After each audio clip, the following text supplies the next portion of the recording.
Saya ingin memperkenalkan tulis dan juga teman dekat dari Pak Salim. Dan beliau juga menulis buku tentang Salim dan diluncurkan pada tahun 2005 yang ditulis dalam dua bahasa Indonesia dan bahasa Prancis. Lalu juga Pak Bambang Bujono yang ketua anggota dari Dewan Kesenian Jakarta dan juga seorang kritikus. Lalu juga Agus Burhan, beliau adalah moderatori diskusi bincang-bincang ini. Terima kasih.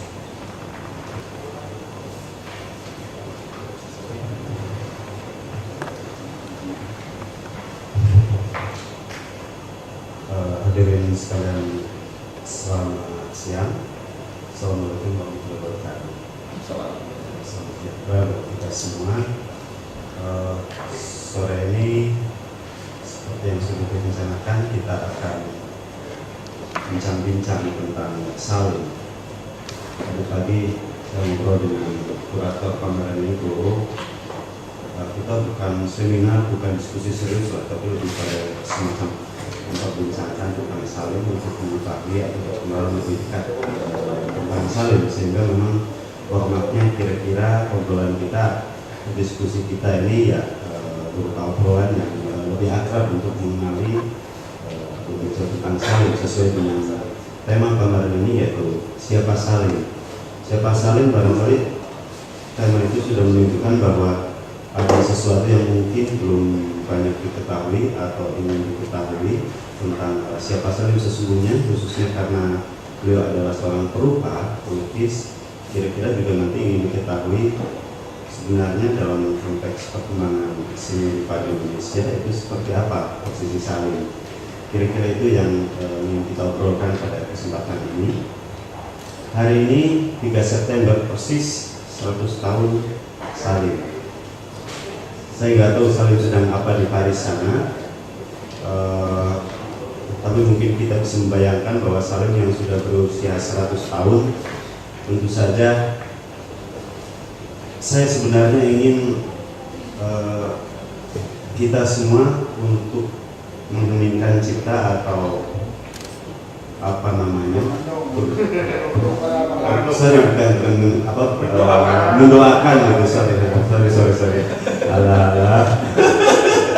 Dengan Pak Ayub ini, waduh, Pak Kepit juga nih. Berdoa untuk 100 tahun Salim. Saya kira itu yang bisa kita lakukan dengan jarak yang cukup jauh antara Indonesia dan Prancis. Baik, saudara-saudara sekalian, 3 September ulang tahun yang 100 Salim, mari kita panjatkan doa untuk beliau apapun namanya sesuai dengan keyakinan masing-masing. Doa mulai.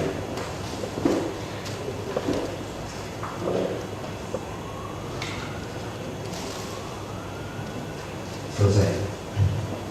100 tahun bukan kiblatnya seni rupa modern dunia, saya kira, dan sudah hadir bersama kita.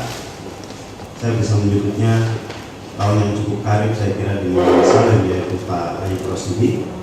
Kemudian ada generasi berikut, dan ada seorang kritikus ini, yaitu Pak Bambang Bujono. Sebelum ngobrol-ngobrol, saya ingin bacakan juga biodata pembicara kita. Ayub Rosidi lahir di Jatiwangi, Majalengka, tanggal 31 Januari tahun 38. Pendidikannya sekolah rakyat 6 tahun, SMP 8 di Jakarta, dan Taman Madya atau SMA di Taman Siswa Jakarta. Kemudian beliau banyak melahirkan karya-karya tulis kreatif dalam bahasa Indonesia, baik dalam bentuk karya-karya sastra ataupun catatan-catatan budaya.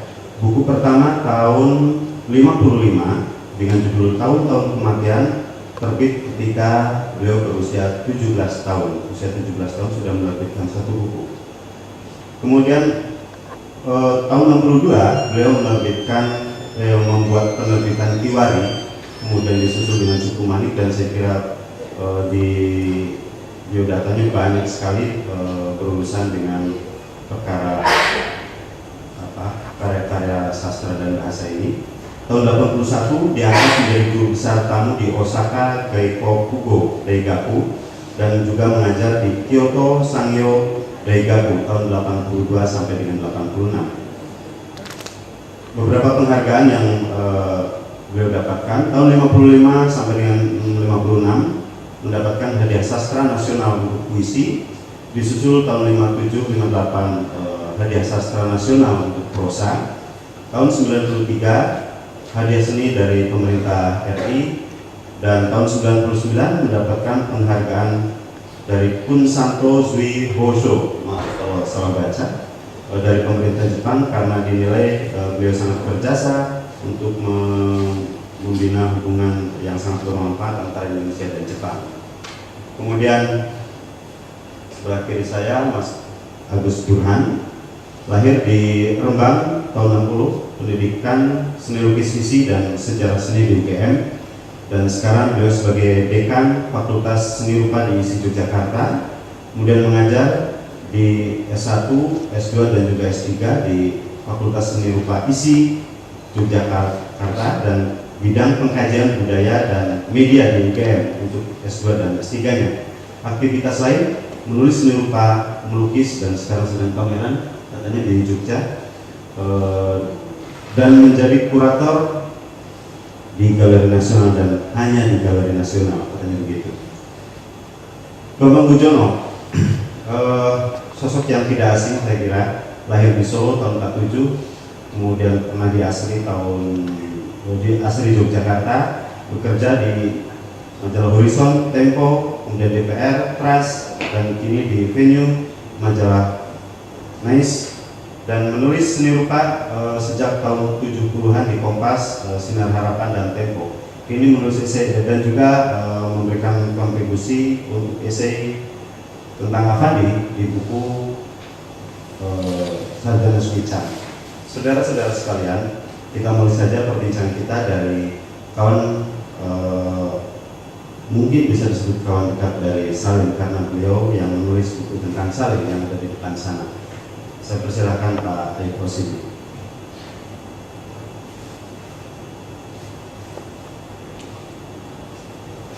Terima kasih. Assalamualaikum warahmatullahi wabarakatuh. Pertama-tama saya ingin menyatakan kesedihan hati saya ketika saya menerima undangan untuk pameran ini dalam bahasa Inggris. Tidak ada sama sekali bahasa Indonesia. Saya kira Republik Indonesia itu sebuah negara yang berdaulat dan Salim salah seorang yang memperjuangkannya. Dan dalam Undang-Undang Dasar 45 dijelaskan betul kita mempunyai bahasa negara, bahasa nasional, yaitu bahasa Indonesia. Tapi saya melihat bahwa kecenderungannya undangan-undangan pameran lukisan selalu dalam bahasa Inggris. Saya tidak tahu mengapa. Apakah karena orang Indonesia tidak lagi bisa bahasa Indonesia, atau karena dianggap yang hanya bisa berbahasa Inggris yang bisa menghadiri pameran, saya tidak tahu. Tetapi saya merasa lebih sedih lagi karena di belakang pameran ini ada sastrawati terkemuka, Tuti Herati, yang saya hormati. Jadi saya sungguh-sungguh sangat sedih, dan saya kira Pak Salim juga akan merasa sedih kalau mengetahui bahwa undangannya hanya dalam bahasa Inggris. Saudara-saudara saya katakan Pak Salim itu, seperti dikatakan oleh Ibu Tuti juga kemarin, sangat patriotik keindonesiaan. Kalau beliau tidak mempunyai rasa patriotisme yang tinggi, akan lebih mudah bagi beliau untuk hidup dengan paspor Prancis. Tetapi beliau tetap mempertahankan paspor Indonesia. Karena apa? Saya kira ini sehubungan juga dengan hidup beliau. Beliau lahir seperti saudara-saudara sudah baca dalam buku saya. Beliau lahir di dekat Medan, tidak jelas kotanya apa, cuma di Sumatera Timur, dari seorang ayah yang masih mempunyai darah Persia dan seorang ibu Batak. Tetapi ketika beliau masih kecil, ayahnya meninggal, sehingga ada pasangan Jerman Belanda yang menganggap beliau sebagai anak. Ibunya menyerahkan karena ingin supaya anaknya bisa maju. Dan kalau tidak, setelah menjadi yatim akan sulit buat Salim untuk hidup dan mendapat pendidikan yang cukup. Sebagai anak pungut, saya kira Salim dibawa ke Jakarta, di Betawi ketika itu, dan bersekolah di Betawi sampai sekitar tahun 19 atau tahun 20, ketika orang tua pengurusnya pulang ke negeri Belanda. Salim melanjutkan sekolah di sana sampai ya kira-kira pendidikan menengah. Tetapi nampaknya ada persoalan ketika pada ujian terakhir Salim tidak lulus dan mempunyai pikiran yang lain dengan orang tuanya, sehingga terjadi pertengkaran. Ini susah menggali latar belakang yang sebenarnya, karena Pak Salim sama sekali tidak mau bercerita tentang hal itu. Bahkan beliau pun tidak mau menyebutkan nama orang tua angkatnya. Makanya beliau sangat berkeras soal itu. Nah, beliau lantas pergi ke Paris dan di sana tertarik untuk menjadi pelukis. Pernah belajar sama Bezier, sama pelukis-pelukis yang lain juga, tetapi tidak belajar dalam arti yang normal. Beliau untuk bisa belajar di Akademi Bezier itu harus menyediakan mengepel lantai, membereskan kursi, pokoknya menyediakan untuk pelajar-pelajar yang membayar. Jadi beliau ikut dalam keadaan seperti itu. Pada satu waktu ketika beliau pergi ke Belanda dan ada proyek di sana, katakanlah proyek istilah sekarang. Pada satu kali pada sore hari beliau sedang berjalan di Kapelstraat di Amsterdam, dia hampir bertubrukan dengan seseorang yang ternyata itu adalah Sultan Syahrir. Jadi dari Sultan Syahrir dia mendengar tentang nasionalisme Indonesia. Itu terjadi pada tahun 29. Jadi Kongres Pemuda yang menyatakan Sumpah Pemuda itu terjadi tahun 28. Jadi belum lama. Kemudian dari percakapan itu Pak Salim menemukan siapa dirinya. Mungkin ini jadi juga salah satu sebab timbulnya konflik batin pada Pak Salim, karena dia merasa bahwa dia bukan anak orang Jerman, bukan anak orang Belanda. Dalam pertanyaan seperti itu dia menemukan jawaban dari Syahrir, kamu orang Indonesia. Dan ini rupanya menjadi pegangan betul, sehingga ketika Sultan Syahrir pulang ke Indonesia untuk melanjutkan PNI pendidikan. PNI Bung Karno ketika itu sudah dibubarkan dan Syahrir pulang ke Indonesia setelah berunding dengan Muhammad Hatta. Syahrir ketika itu belum selesai sekolahnya, tapi dia bersedia untuk pulang dulu ke Indonesia, melanjutkan perjuangan, nanti kembali lagi ke Eropa untuk melanjutkan sekolah. Setelah selesai sekolah, Hatta pulang ke Indonesia. Pada waktu itu Salim ikut, tapi waktu itu dia tidak punya uang dan Hatta juga tidak bisa mengkongsi dia, sehingga Salim bekerja sebagai babysitter, semacam babysitter buat keluarga Junghana, Mr. Junghana. Ayahnya Aki Junghana. Aki Junghana ini kemudian pernah menjadi saja bekerja di UNESCO, tapi saya kira beliau mungkin menjadi warga negara Prancis di Eropa. Nah ini kan dulu kemudian yang hubungan Salim dengan Aki juga agak tegang. Jadi Salim pulang Indonesia itu sebagai babysitter keluarga Junghana.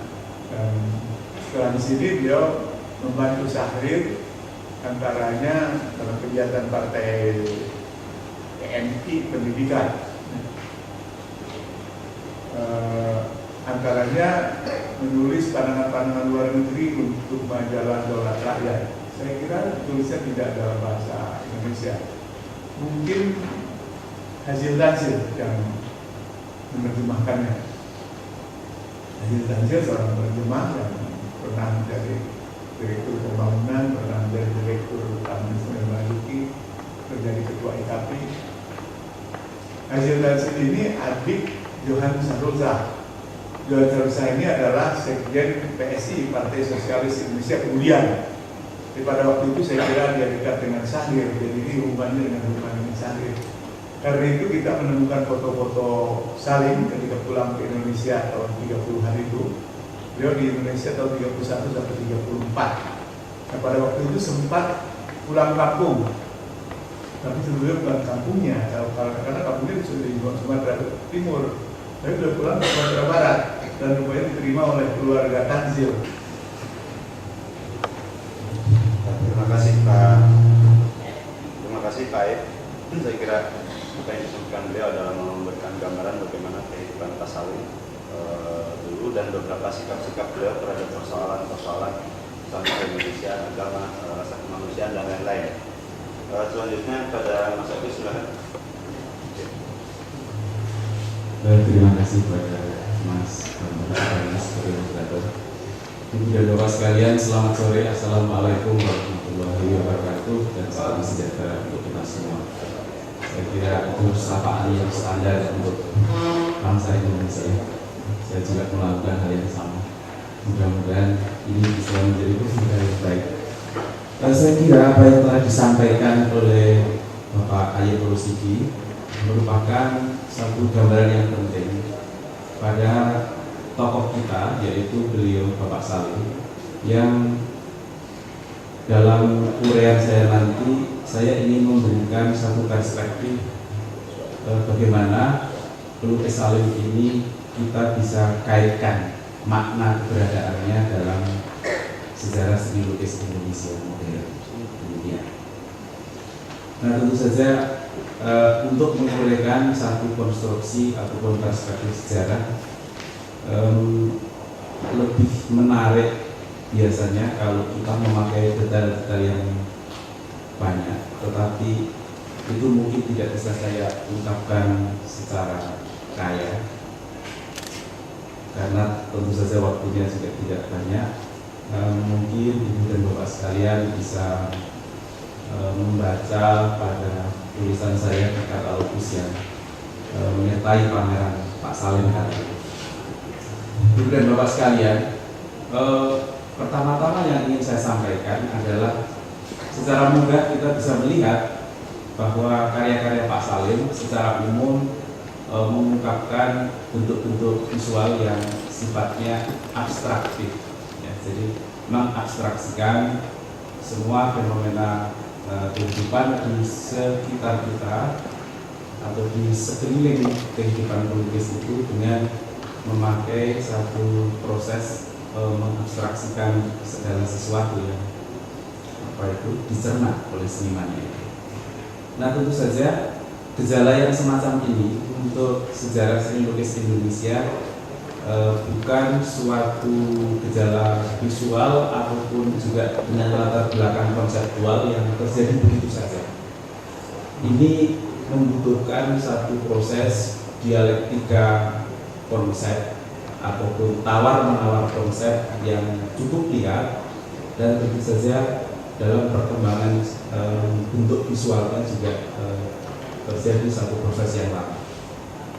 Ibu dan Bapak sekalian, dalam sejarah seni lukis Indonesia kita sudah sangat sering mendapatkan satu informasi yang sudah hampir menjadi satu informasi yang bersifat taken for granted, artinya kita amini begitu saja, bahwa seni lukis abstrak itu di Indonesia bermula atau pada tahun 50-an itu berkembang di Bandung saja dengan tokoh-tokoh Nies Mulder, kemudian mahasiswa-mahasiswanya pada waktu itu seperti Ahmad Sadali, kemudian Sri Hadi, Koko Iskandar, Adi Bios, dan yang lain. Tetapi Ibu dan Bapak sekalian, yang ingin saya kemukakan yang nanti juga terkait dengan Salim adalah bahwa pada tahun 50-an sesungguhnya di Indonesia juga terjadi pergeseran-pergeseran ataupun tawar-menawar konsep estetik antara konsep estetik yang sudah mulai menjadi konsep estetik yang mantap ataupun kuat ataupun menjadi tesis yang berkembang secara kuat, yaitu paradigma estetik atau konsep estetik yang berbasis pada nasionalisme dan kerakyatan, atau bisa secara teknis dikatakan sebagai kontekstualisme kerakyatan yang berkembang pada masa Persagi, kemudian nanti berpuncak pada muncul dan berakhirnya Leka. Nah, tetapi sesungguhnya yang terjadi sebagaimana dalam setiap peristiwa sejarah, tesis yang berkembang besar itu kemudian juga secara alamiah ada yang menawarnya dalam hal ini, yaitu satu semangat ataupun konsep-konsep yang ingin mengungkapkan satu bentuk kebebasan personal yang bersifat personal. Nah, dalam hal inilah kita bisa melihat di satu pihak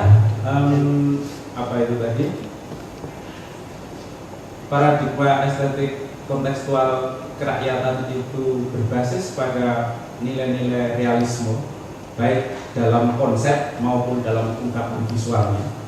Kemudian perlahan-lahan ada beberapa seniman yang berusaha memberikan satu bentuk tawaran untuk mengungkapkan hal-hal yang bersifat personal, bersifat dari dalam ataupun bebas tanpa harus mempunyai ikatan-ikatan dengan hal-hal yang bersifat kontekstual. Nah, dalam hal ini, Ibu dan Bapak sekalian, pada tahun 55 sebenarnya di Yogyakarta, yaitu suatu pusat yang lain dari kesenian atau dari seni lukis Indonesia yang berkembang pada saat itu, di mana paradigma estetik kontekstualisme kerakyatan itu sangat kuat karena di sana ada lembaga-lembaga sosiokultural, baik itu yang bersifat sanggar ataupun lembaga formal, pendidikan formal. Kita bisa melihat di sana ada Sanggar Pelukis Rakyat, kemudian ada Seniman Indonesia Muda, kemudian ada Akademi Seni Rupa yang di dalamnya secara kuat mengembangkan paradigma kontekstualisme kerakyatan. Tetapi kalau kita melihat di salah satu sanggar, yaitu di SIM, Seniman Indonesia Muda, yang di dalamnya ada Sujoyono, yang secara garis besar juga sudah mengembangkan paradigma kontekstualisme kerakyatan ini, yang juga dengan catatan banyak dipengaruhi oleh jargon-jargon ataupun ideologi partai politik yang mengakibatkan orang-orang seperti Trisno Soemardjo, kemudian Zaini dan Usman Effendi itu tidak bisa bersenyawa atau hidup di dalam satu kelompok yang sudah sangat kuat berada dalam paradigma estetik yang ketat seperti itu. Maka pada waktu itu ketiga seniman ini kemudian berpindah ke Jakarta. Di Jakarta kemudian ketemu Nazar dan Wahijan.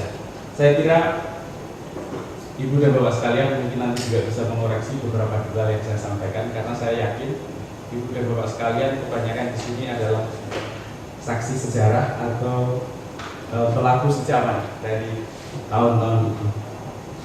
Sistem sudah tidak ada 19 ya, tapi ini gejala sebelumnya, Pak. Nah, Ibu dan Bapak sekalian, yang ingin saya kemukakan adalah bagaimana pertumbuhan gejala yang mengembangkan keinginan untuk mengembangkan seni lukis yang bersifat personal dan secara visual bentuknya adalah bentuk-bentuk yang abstraksi tadi. Perlu untuk selalu datang atau bergaul dengan masyarakat bawah. Tetapi ini mempunyai satu paradigma yang berbeda dengan apa yang dilakukan oleh seniman-seniman lekra dengan metode turun ke bawah. Apa yang dimaksudkan Salim adalah justru dengan dengan seniman bisa bergaul secara intensif dengan masyarakat bawah, diharapkan seniman bisa mendapatkan jiwa murni untuk menghasilkan lukisan-lukisan yang kreatif dan segar. Ada catatan yang saya sangat suka dari apa yang ditulis oleh Pak Ayu Rusidi, bahwa ketika beliau berkeliling untuk melukis di kota-kota di Jawa dan di Bali, justru yang sangat mengesankan, mungkin sampai beliau sepuh sampai saat ini, adalah justru kota Tegal.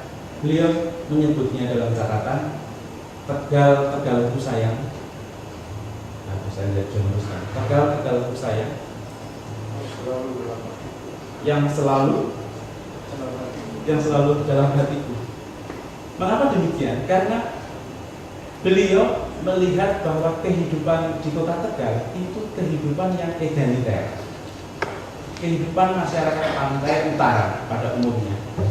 Seperti saya ini juga dari masyarakat pantai utara, makanya saya egaliter. Ini cuma kegeeran saja.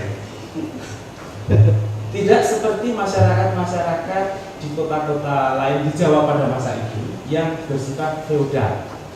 Salim ini memang berjiwa bebas. Ya. Nah, dalam hal inilah Ibu dan Bapak sekalian,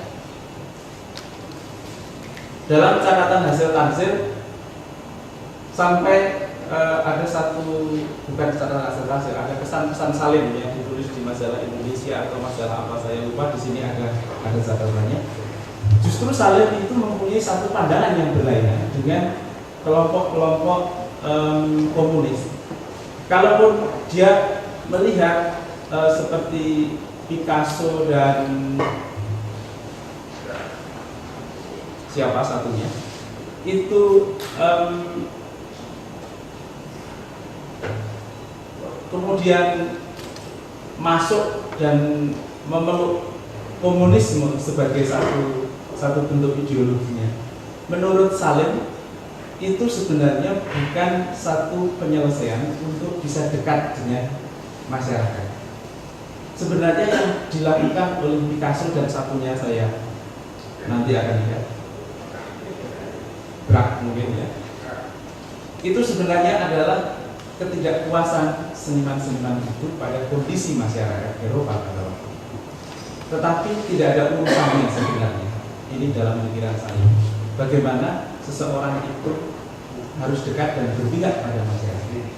Dalam hal inilah Ibu dan Bapak sekalian, pernik-pernik yang melompat-lompat ini sebenarnya untuk saya tambahkan sehingga bisa memberikan ilustrasi bagaimana Salim itu memang sebagai tokoh yang teguh, yang lebih mementingkan satu perjuangan dengan moralitas yang tinggi, dan dia juga mempunyai pandangan untuk dekat dengan masyarakat tanpa dia harus menjadi seorang komunis. Dengan demikian, pandangan-pandangan yang seperti ini nanti akan bisa mendapatkan satu kelompok, satu sambutan dari kelompok-kelompok universalis yang sudah mulai tumbuh di Indonesia pada saat ini. Ada satu lagi yang ingin saya sampaikan untuk mengakhiri pembicaraan saya yang sudah terlalu panjang ini, problem kepribadian nasional. Saya kira ini merupakan problem yang khas dari negara-negara bekas jajahan Barat, yang juga bisa kita lihat dari perkembangan seni yang ada di Indonesia, baik itu seni rupa ataupun seni yang lain. Pada waktu Salim mengadakan pameran tunggal sebagai satu bentuk penyambutan yang antusias untuk delegasi Indonesia ketika Indonesia diakui kedaulatannya oleh Belanda tahun 49. Itu ada seorang diplomat yang datang dengan tergesa-gesa, tidak punya waktu banyak untuk melihat lukisan Salim. Tetapi diplomat itu langsung mengatakan bahwa lukisan-lukisan Salim itu dikatakan sebagai lukisan yang sangat barat, terlalu barat.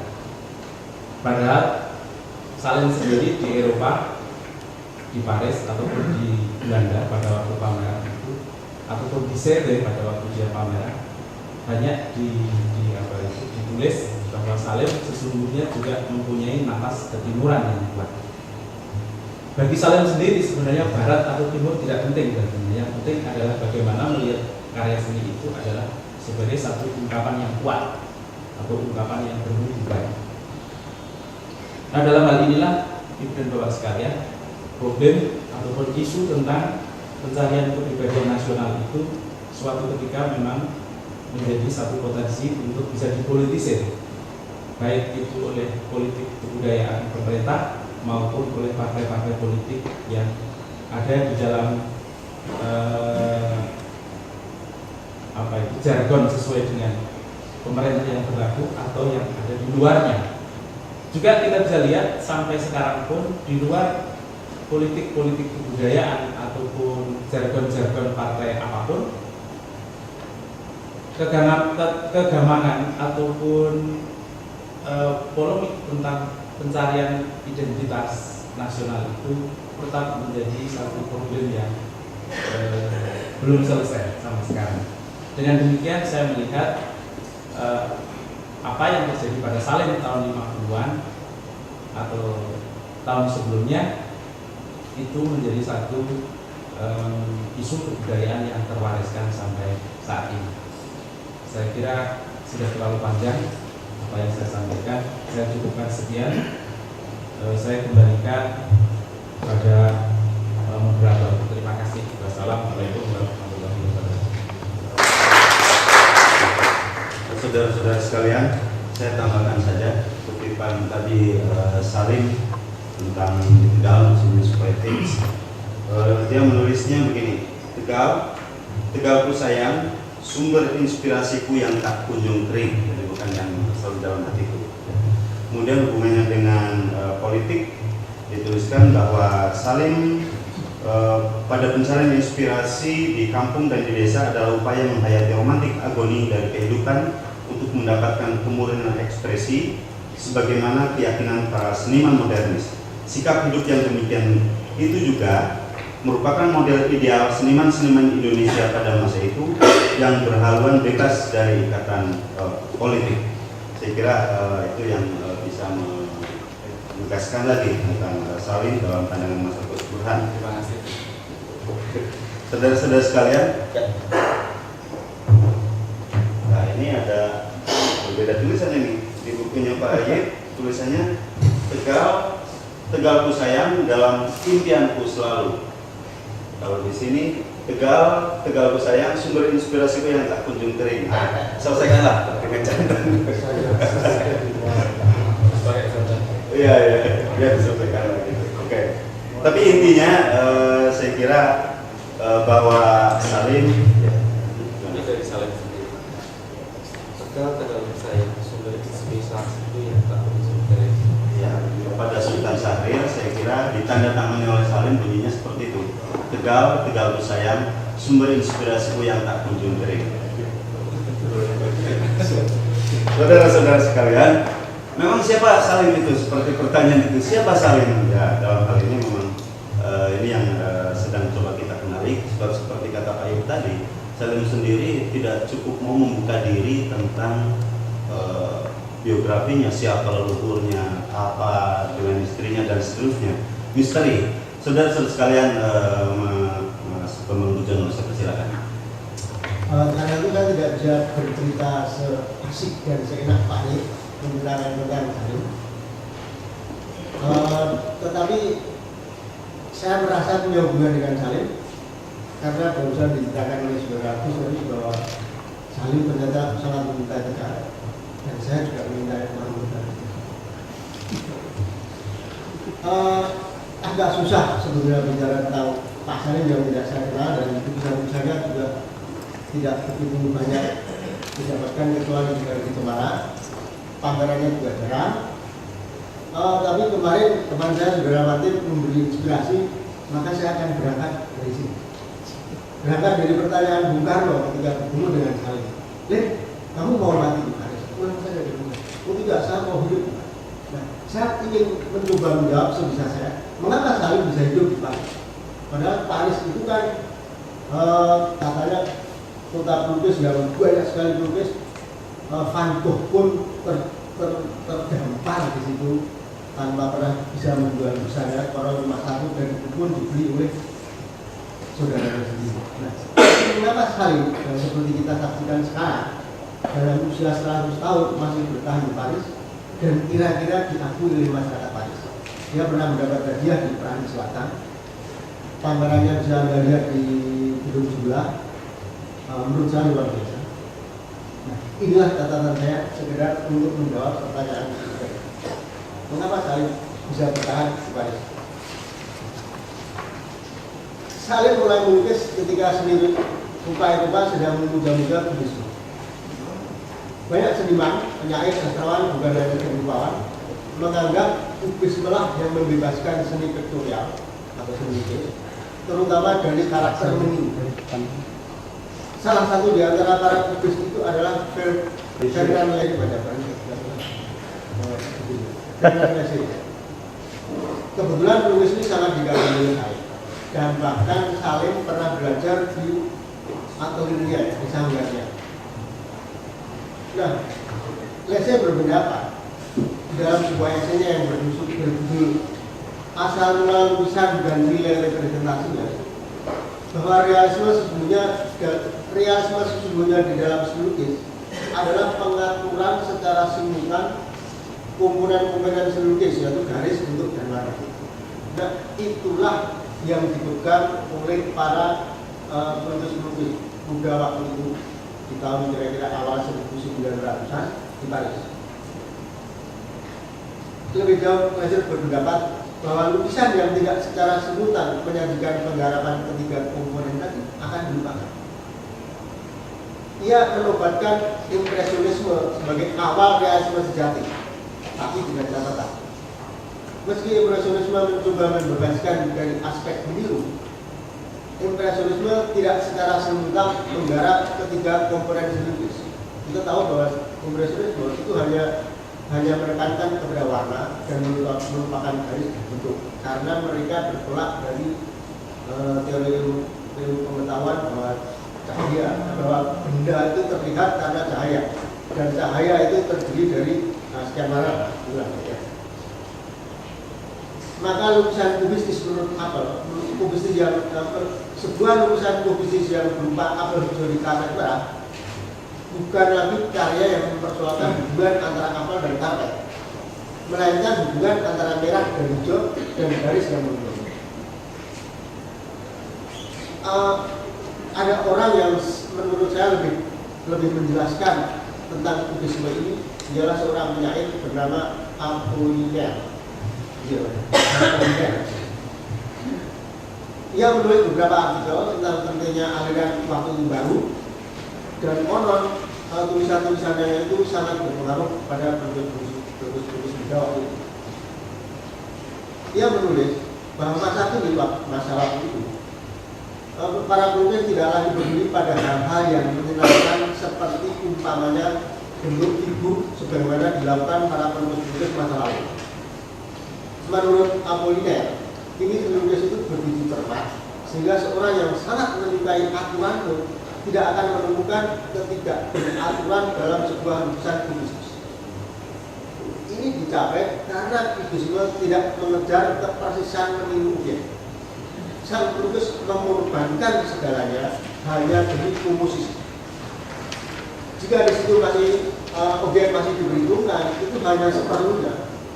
Dan pada kenyataannya memang amat sedikit objek di karya-karya kubistis Paris. Jadi Apollinaire menyarankan kalau lukisan itu atau lukisan atau kesenian pada umumnya itu harus mempunyai unsur menyenangkan, maka yang menyenangkan di dalam lukisan-lukisan lukis itu pastilah menyenangkan dari jenis yang lain, yang tidak semudah ditemukan seperti kalau kita misalnya melihat pemandangan alam. Sayangnya dalam dua tulisan Apollinaire di dalam buku yang saya kutip itu judulnya Art and Theory, itu tidak menjelaskan sebenarnya yang dimaksud kesenangan itu apa.